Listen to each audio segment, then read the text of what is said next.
একটা পুতুলের জন্য কত জায়গায় আমাকে ঘুরতে হয়েছিল সেই কাহিনীটা আজকে বলবো।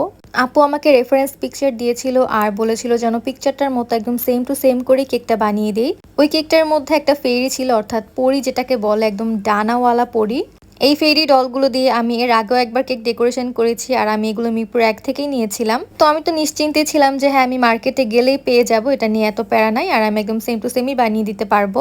সো আমি অর্ডারটা কনফার্ম করি আর আপু আমাকে 2 দিন বা 3 দিন আগে কেকের অর্ডারটা কনফার্ম করে দিয়েছিল।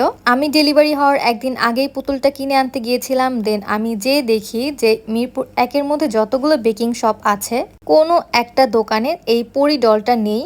আমি যতগুলো দোকান চিনি বা যতগুলো দোকান ওখানে ছিল আমি সবগুলো দোকানে গিয়েছি, এই ডলটা খোঁজার ট্রাই করেছি, বাট কোনো একটা দোকানেও এটা অ্যাভেলেবেল ছিল না। আর আমি যে অনলাইন থেকে অর্ডার করব সেই টাইমটাও আমার কাছে ছিল না, কারণ পরের দিন ডেলিভারি ছিল আর আমার প্রোডাক্ট আসতে কিন্তু মাঝখানে একদিন হলেও সময় লাগে।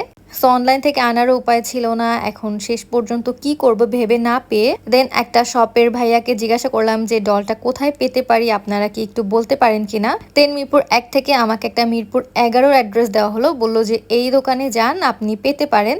দেন আমি মনে অনেক আশা নিয়ে মিরপুর 1 থেকে আবার সেই সন্ধ্যার সময় মিরপুর 11 চলে গিয়েছিলাম। আমার লাভ হবে নাকি লস হবে এই কোনো কথাই আমার মাথায় ছিল না। আমার জাস্ট মাথায় আসছিল যে আপু আমাকে বলেছে সেম দিতে, সো আমার যেই করে হোক আমাকে সেমটাই দিতে হবে। অ্যান্ড আমি আমার বেস্ট ট্রাই করেছি। মিরপুর 11 আমি যেখানে চিন্তামো না কিছু, আসলে আমার এর আগে কখনোই যাওয়া হয়নি, ওখানে গিয়ে আমি দোকানটা খুঁজে বের করেছি। কিন্তু ওই দোকানে যাওয়ার পরেও আমাকে হতাশ হয়ে ফিরে আসতে হয়েছে, কারণ ওই দোকানেও সেম এই পরি পুতুলটা ছিল না। এরপরে আমি আর কোনো উপায় না পেয়ে শেষমেশ ক্লায়েন্ট আপুকে কল করলাম, দেন পুরো ঘটনাটা বললাম।